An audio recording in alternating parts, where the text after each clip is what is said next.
Operation ಕಮಲದ ವೇಳೆ ದಿನಕ್ಕೆ ಹೋಟೆಲ್ಗೆ 2,50,000 ರೂಪಾಯಿ ಬಾಡಿಗೆಯನ್ನ ಕೊಡೋದಕ್ಕೆ ಗೋಕಾಕ್ನ ಶಾಸಕರು ರೆಡಿ ಇರ್ತಾರೆ. 1.5 ಕೋಟಿ ಖರ್ಚಾಗುತ್ತೆ. 1.5 ತಿಂಗಳು ಮುಂಬೈ ಹೋಟೆಲ್ನಲ್ಲಿ ಠಿಕಾಣಿ ಹೂಡಿರ್ತಾರೆ. ಜನರ ಸಮಸ್ಯೆ ಆಲಿಸೋದಕ್ಕೆ ಟೈಮ್ ಇರೋದಿಲ್ಲ. ಇನ್ನು ಮಗಳ ಮದುವೆಗೆ 10 ಕೋಟಿ ರೂಪಾಯಿ ಖರ್ಚು ಬೇರೆ ಮಾಡ್ತಾರೆ.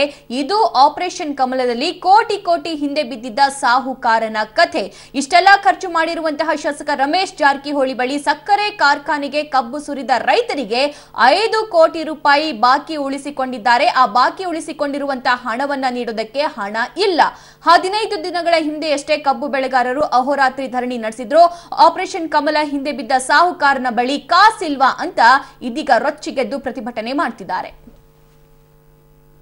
ಫ್ಯಾಕ್ಟರಿ ಅವರಿಗೆ ತನಿಖೆ ಮಾಡಕ್ಕೆ ಒಂದು ತಿಂಗಳಾದರೂ ಏನು ತನಿಖೆ ಮಾಡೋ ಅವಶ್ಯಕತೆ ಇಲ್ಲ. ಯಾಕಂದ್ರೆ ಸುಮಾರು ಅರ್ಜಿಗಳನ್ನ ಜಿಲ್ಲಾಧಿಕಾರಿಗೆ 4 ವರ್ಷ ಆದ ರೈತರ ಅರ್ಜಿ ಕೊಡೋದಾರ ಬಾಕಿ ಐತೆ ಅಂತೇಳಿ ಏನು ಅರ್ಜಿ ಕೊಡೋ ಅವ್ರು ಕೊಟ್ರು ನೀವು ಬಿಲ್ ವಸೂಲಿ ಮಾಡುವಲ್ಲಿ ತಾವು ಪ್ರಾಮಾಣಿಕ ಪ್ರಯತ್ನ ಮಾಡ್ರಿ. ಯಾಕಂದ್ರೆ ಇದು ಸಂಬಂಧ ಸಾಕಷ್ಟು ಹೋರಾಟಗಳಾಗ್ಯಾವು. ಮಾನ್ಯ ರೈತರು ಸಾಮೂಹಿಕವಾಗಿ ಇಸ ತಗುವಂಥ ಸಂದರ್ಭನೂ ತಾವೆಲ್ಲ ನೋಡಿದಿರಿ. ಇಷ್ಟೆಲ್ಲ ಅನ್ಯಾಯ ಆದರೂ ಇವತ್ತು ರೈತರು ಬಾಕಿ ಸಂಬಂಧ ಸಾಯತ್ತವ್ರು 4 ವರ್ಷದ ಬಾಕಿ ಇಲ್ಲ. ಈ ವರ್ಷದ FRP ಸರಿಯಾಗಿ ಕೊಟ್ಟಿಲ್ಲ. ಹೋದ ವರ್ಷದ ಬಾಕಿ ಇವತ್ತು ಡಿಫರೆನ್ಸ್ ಬಿಲ್ ನೋಡ್ರಿ. ಸಾಕಷ್ಟು ಜನ ಇವತ್ತು ಅರ್ಜಿ ತೊಗೊಂಬಂದ ಡಿಫರೆನ್ಸ್ ಬಿಲ್ ಕೊಡಕ್ಕಾಗಿ ಈ ರೀತಿ ಸರ್ಕಾರ ದಿಕ್ ತಪ್ಪಿಸುವಂತ ಕೆಲಸ ಮಾಡಬಾರ್ದು. ಶುಗರ್ ಕಮಿಷನರ್ ತಕ್ಷಣ ಕ್ರಮ ತಗೊಂಡು ರೈತರು ನ್ಯಾಯ ಕೊಡಿಸಬೇಕಂತೇಳಿ ಸರ್ಕಾರ ಒತ್ತಾಯ ಮಾಡ್ತಾ ಇದ್ದೀವಿ. ಅದನ್ನ ಪಬ್ಲಿಕ್ ಆಕ್ಷನ್ ಮಾಡಲಿಕ್ಕೆ ನಮಗೆ ಪರ್ಮಿಷನ್ ಕೊಟ್ಟಿದ್ದಾರೆ. 1 ವಾರದಲ್ಲಿ ಪಬ್ಲಿಕ್ ಆಕ್ಷನ್. ಅದೇ ರೈತರೆಲ್ಲೂ ನಮ್ಮ ಹತ್ರ ಬಂದಿದ್ರು, ಸಾಕಷ್ಟು ಸಲ ಬಂದಿದ್ದಾರೆ. ಯಾರ್ಯಾರು ರೈತರು ಮನವಿಗಳನ್ನು ಕೊಟ್ಟಿದ್ರು ಅದನ್ನು ಕೂಡ ನಾವು ಫ್ಯಾಕ್ಟ್ರಿಗಳಿಗೆ ಸಂಬಂಧಪಟ್ಟಂಥ ಫ್ಯಾಕ್ಟ್ರಿಗೆ ಕಳಿಸಿಕೊಟ್ಟಿದ್ದೀವಿ. ಅವರ ಅಭಿಪ್ರಾಯ ತೆಗೆದುಕೊಳ್ತಾ ಇದ್ದೀವಿ. ರೈತರು ಹೇಳ್ತಕ್ಕಂಥ ಓಕೆ, ಹೆಚ್ಚಿನ ಅಪ್ಡೇಟ್ಸ್ ಪಡ್ಕೊಳ್ಳೋಣ ನಮ್ಮ ಪ್ರತಿನಿಧಿ ದಿಲೀಪ್ ಅವರಿಂದ. ದಿಲೀಪ್ ಲೈವ್ ಜಾಯ್ನ್ ಆಗ್ತಿದ್ದಾರೆ. ದಿಲೀಪ್, ಬೇರೆ ಎಲ್ಲಾ ಸ್ವಂತ ಕೆಲಸಗಳನ್ನ ಮಾಡಿಸ್ಕೊಳ್ಳೋಕೋಸ್ಕರ ಗೋಕಾಕ್ನ ಸಾಹುಕಾರರ ಹತ್ರ ಟೈಮ್ ಇರುತ್ತೆ, ದುಡ್ಡಿರುತ್ತೆ, ಕೋಟ್ಯಾಂತರ ರೂಪಾಯಿ ಖರ್ಚು ಮಾಡ್ತಾರೆ. ಆದ್ರೆ ಬಾಕಿ ಉಳಿಸ್ಕೊಂಡಿರುವಂತಹ ಹಣ ಕೊಡಕ್ಕೇನ್ರಿ ಇವರಿಗೆ?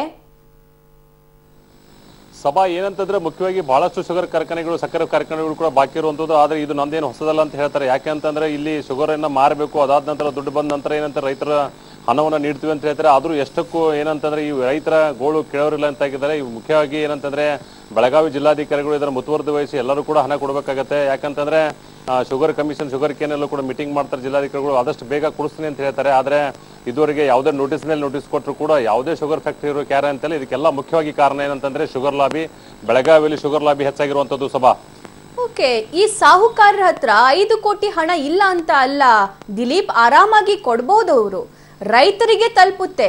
ಅವರು ಕಬ್ಬು ಹಾಕಿರ್ತಾರೆ, ಕಬ್ಬು ಸುರಿದಿರ್ತಾರೆ, ಆ ಹಣ ಬಂದಿಲ್ಲ ಅಂತ ಹೇಳಿ ಕಂಗಾಲಾಗಿರ್ತಾರೆ. ಬಟ್ ಆದ್ರೂ ಯಾಕೆ ಇಷ್ಟೊಂದು ಡಿಲೇ ಮಾಡ್ತಾರೆ? ಏನ್ ಪ್ರಮುಖ ಕಾರಣ? ಅಂದ್ರೆ ಇವ್ರ ಹತ್ರ ಕಾಸೇ ಇಲ್ವಾ?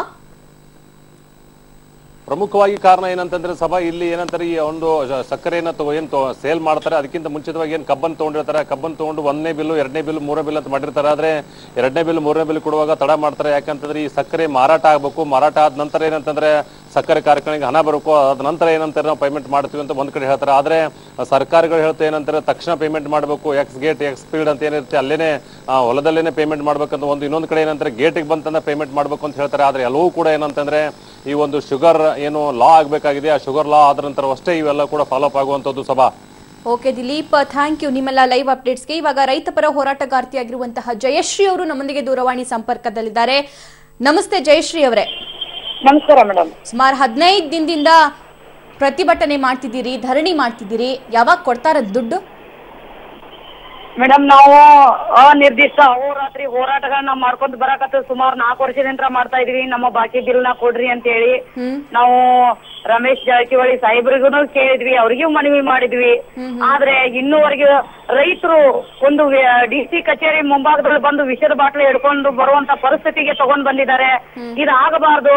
ಮಾನ್ಯ ಶಾಸಕರೇ, ದಯವಿಟ್ಟು ನೀವು ನಮ್ಮ ಬಾಕಿ ಬಿಲ್ ನ ಕೊಡಿ, ನಮ್ಮ ರೈತರನ್ನ ಬದುಕಿಸಿ ಅಂತ ಹೇಳಿ ನಾವು ಅಂಗ್ಲಾಚಿ ಬೇಡ್ಕೊಂಡ್ರು ಕೂಡ ಇನ್ನೂವರೆಗೆ ಅವ್ರು ಕೊಡಾಕತ್ತಿಲ್ಲ ಅಂತಂದ್ರೆ ಇಲ್ಲಿ ನಮಗೂ ಕೂಡ ಕುಟುಂಬಗಳಿದಾವೆ, ರೈತರು ಕುಟುಂಬಗಳಿದಾವೆ, ಅವ್ರದ್ದು ಮದುವೆ ಮುಂಜಿ ಅಂತ ರಗಡೆ ಇದಾವೆ, ಅವರು ನಿಭಾಯಿಸ್ಬೇಕಾಗತ್ತೆ.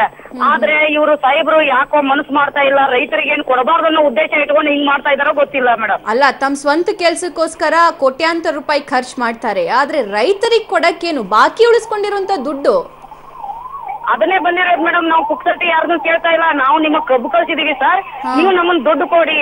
ನೀವು ಒಬ್ರು ಶಾಸಕರು, ಜನಪ್ರತಿನಿಧಿಗಳು, ನೀವ್ ಈ ತರ ಡಿಲೇ ಮಾಡಬಾರ್ದಾಗಿತ್ತು, ನೀವು ಮಾದರಿ ಆಗಬೇಕಾಗಿತ್ತು. ನೀವು ಸ್ವಂತಕ್ಕೆ ದುನಿಯಾ ಖರ್ಚು ಮಾಡ್ಕೊಡ್ರಿ, ಆದ್ರೆ ನಮ್ಗೆ ಕೊಡೋದನ್ನ ಕೊಟ್ಬಿಟ್ಟು ನೀವು ದುನಿಯಾ ಮಾಡ್ಕೊಡ್ರಿ, ನಾವು ಕೇಳಲ್ಲ. ಬಟ್ ಆದ್ರೂ ನಮ್ಮ ದುಡ್ಡನ್ನ ನಾವು ಫಸ್ಟ್ ನಮ್ಮ ರೈತರ ದುಡ್ಡನ್ನ ಕೊಟ್ಟು ಆ ಸಂಸಾರ ಕುಟುಂಬಗಳನ್ನ ಉಳಿಸಿ ಅಂತೇಳಿ ನಾವು ಕೇಳ್ಕೊಳ್ತಾ ಇದೀವಿ ಮೇಡಮ್.